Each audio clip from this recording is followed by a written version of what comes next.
A section attack requires a close-knit team. Move. You go first, go first. Soldiers instinctively aware of their colleagues' next moves. Go.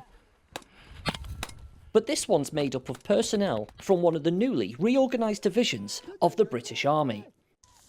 And they're working together for the first time.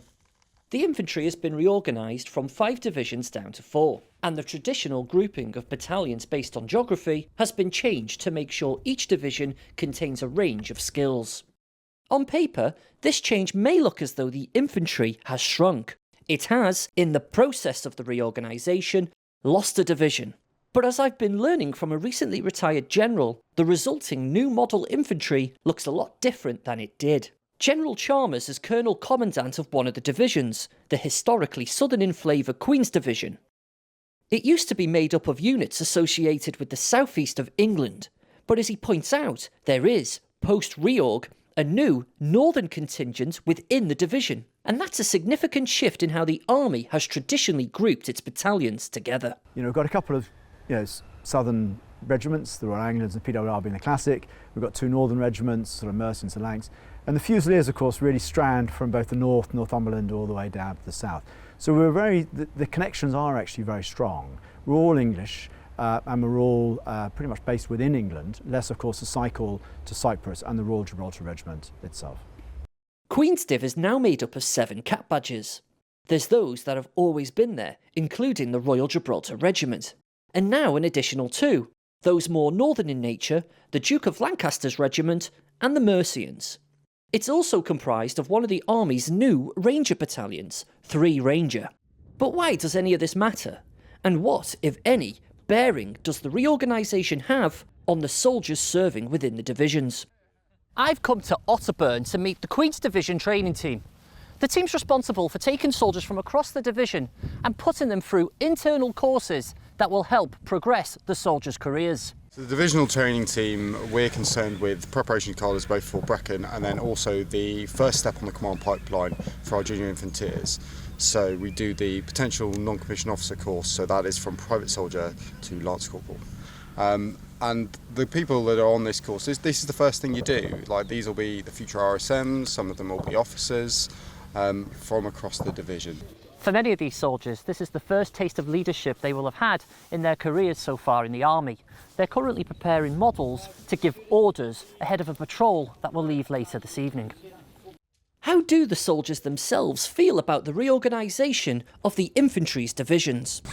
To be honest with you, being in battalion, you've not really felt it much, but obviously coming on the card, you're seeing different faces, different cap badges, so that's definitely a lot different really.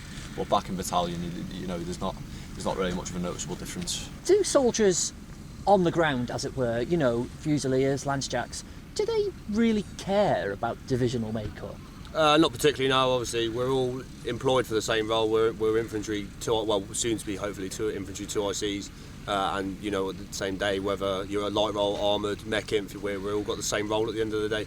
Undoubtedly, a negative consequence of the divisional shake-up has been the disbandment of battalions with significant histories and identities, such as 2 Mercian, formed in 2007, but who could trace origins back to the 1600s. It was back in August last year Forces News reported on the battalion's Colonel-in-Chief, the then Prince of Wales, making a final visit to the unit before the 2 Mercian flag was lowered for the last time. Yeah, I definitely think it's a shame because it's nice to feel a part of something, especially when everyone's from the same area and stuff. But at the same time, it's not that bad of a thing because you get to meet people from different places with more in common. It's politicians who make decisions around which battalions to keep and which battalions to lose. Does General Chalmers feel these decision makers understand the importance of regimental identities? It does look odd if you look at it from a purely sort of external eye. But those that do know, and our Secretary of State and Minister of Armed Forces do know right now, that actually that human sort of alchemy that creates that talent, that sense of belonging and connection that really does make the British infantryman unique across the world, that is something you can't touch. And I've spent quite a lot of time on exchange with the Americans, very different armies. Scale, size and resourcing is very different. But the one thing I did notice while I was serving there is they don't have quite the same bedrock.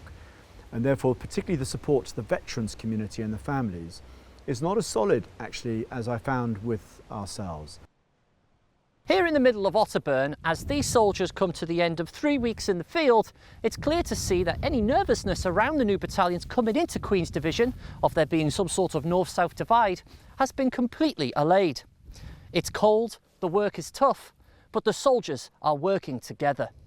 They're overcoming the challenges and setting the tone for the future of the newly reorganised divisions of the infantry. James Wharton, Forces News, Otterburn. If you enjoyed this video, don't forget to like and subscribe to our channel.